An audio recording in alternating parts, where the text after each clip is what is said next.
O problema das dificuldades de acesso e do custo da habitação é hoje um dos maiores, se não o maior problema nacional. Quando é que isso nos chega a nós? Não sabemos.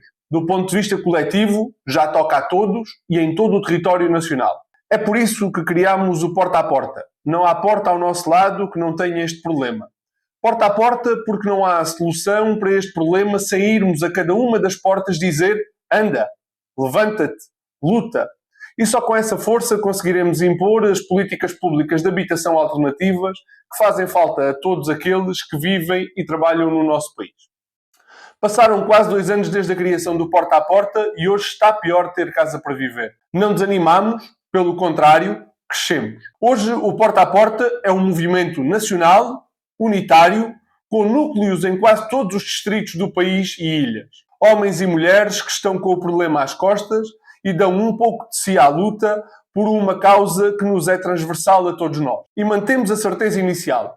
É na mobilização geral das pessoas para as ruas que reside a força que precisamos de somar para impor ao poder político as soluções que de facto fazem falta a todos aqueles que, vivendo e trabalhando no nosso país, precisam de casa para viver. Nesta luta, importa desmontar os becos e atalhos onde nos querem enfiar para dividir. Há grupos sociais mais afetados pelo problema das dificuldades de acesso à habitação? Sim, claro que há. Os migrantes, as famílias monoparentais, os funcionários públicos deslocados, os estudantes, os mais idosos. Mas há 2 condições transversais a todas estas pessoas e que também afetam todos os demais que estão a braços com este problema, para nós, o busilis da questão. Em primeiro lugar, os valores altíssimos das rendas, onde a informalidade se banalizou, sem controlo e com contratos de muito curta duração, sendo que a esmagadora maioria deles é de 1 ano ou menos, e o valor das prestações do crédito à habitação, que pesa sobre todos aqueles que foram obrigados a comprar casa, porque ainda assim era uma opção mais barata do que arrendar, agravados pelo facilitismo dos despejos e sem proteção da lei. Agravado pela segunda componente do problema, que são os baixos salários, reformas e pensões. As pessoas não sonharam ser proprietárias. As pessoas apenas querem uma casa para viver.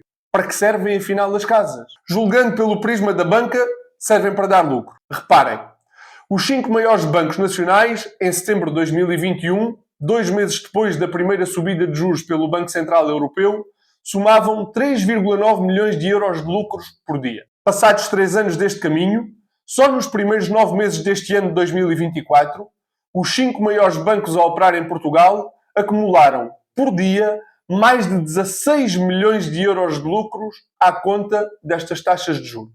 Se olharmos ao prisma dos senhorios, em setembro de 2021, o preço médio nacional do metro quadrado do arrendamento era de 10,80 euros. Em setembro deste ano, o preço médio nacional do arrendamento já é de 16,30 cêntimos por metro quadrado. Ou seja, as rendas subiram mais de 50% em 3 anos e destes, 8% foi apenas no último ano. Notem bem, estes são valores médios nacionais. O problema agrava-se consideravelmente nas áreas metropolitanas, de Lisboa e do Porto, nos distritos litorais, em especial no Algarve e nas ilhas. E é isto que conhecemos.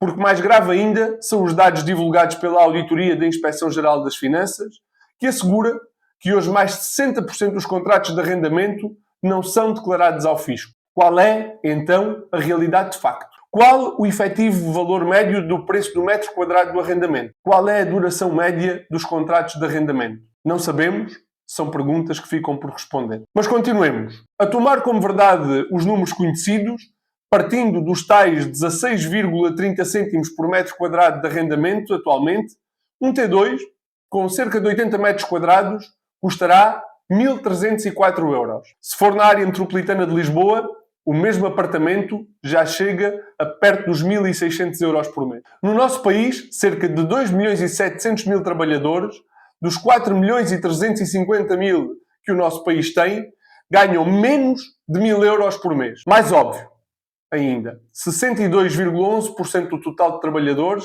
ganham um salário a que no mínimo faltam 25% do valor para pagar uma renda de um T2 a preços médios nacionais, os tais 1.304 euros. Para que servem afinal as casas no nosso país? É isto um país para viver ou para vir ver? O turismo completamente massificado em cidades que não têm mais capacidade para receber estes fluxos turísticos, e lá ficamos nós com os impactos que isso tem na habitação enquanto consequência. Construção pública, cooperativas reais de habitação, isso dizem-nos que é ideologia. Mas hotéis, alojamento turístico e habitação de luxo em todo lado, isso já é o racional, já é bom para a economia, aumenta o PIB. Já agora, as rendas e as prestações também podem ser pagas com o PIB e com o mercado e com o turismo? Parece que não. Os primeiros a perguntá-lo são mesmo os trabalhadores do turismo. Mal pagos, precários, explorados até ao último sopro. Para que servem, afinal, as casas no nosso país? Também não aceitamos a narrativa crítica da falta de oferta. Há oferta. Aliás, temos um dos maiores rácios dos países da OCDE de casas por família. Em concreto, 1,4 casas por família. Mais, os censos de 2021 mostraram que temos no nosso país 723.215 casas vazias, das quais 348.097 estavam no mercado. E tem existido construção, sim, mas de hotéis, de alojamento turístico e de habitação de luxo, e é esta construção que usurpa solos que colocam as nossas cidades com problemas de sustentabilidade e segurança e que eles querem continuar quando propalam a falta da oferta. Não pode ser. Mas não se ficam pela oferta. Os mesmos que dizem que o Estado não pode intervir, não pode regular as rendas ou aumentar a duração dos contratos, são os mesmos que pedem ao mesmo Estado que revogue os contratos anteriores a 1990, que paguem ao Estado que os contratos tenham ainda uma duração mais reduzida, ou são os mesmos que pedem ao Estado as soluções de natureza fiscal que apenas a eles servem. Os mesmos de sempre. Os que mais já têm e mais propriedade acumulam. Vejam-se as isenções do IMT, que beneficiam quem pode pagar mais, e vejam-se os incentivos fiscais ao rentismo, os vistos gold, os investimentos solidários, sem se rirem, por favor, deste nome, o estatuto do residente não habitual ou os apoios do Banco Europeu de Investimento, entre tantos outros exemplos. Isto só resulta numa coisa: a constante transferência de rendimentos do trabalho para o capital. É perante isto que importa agir. O que fazer? É urgente regular os preços das rendas e aumentar a duração dos contratos de arrendamento para períodos não inferiores a 10 anos. As pessoas precisam de previsibilidade e estabilidade na vida. É urgente garantir que nenhuma prestação de crédito para a primeira habitação tem um custo superior a 35% dos rendimentos líquidos do agregado familiar que habita aquela casa. É urgente pôr fim aos despejos, às desocupações e às demolições que não tenham alternativa de habitação digna e que preserve a unidade familiar na sua área de residência. É urgente aumentar e qualificar o parque público de habitação. É urgente controlar e reverter o alojamento turístico. É urgente travar os benefícios fiscais que impactam com a habitação. É urgente mobilizar todos os devolutos para a oferta pública de habitação. É urgente aumentar salários, reformas e pensões a sério. Apelamos a todos que divulguem o Porta a Porta e o portaaporta.pt e que somem a vossa força e vontade à nossa. Que se juntem a nós. Vamos transformar este movimento numa torrente em força viva, em vida de abril, com a força que mais lhe deu, com a força da nossa Constituição da República e do seu artigo 65.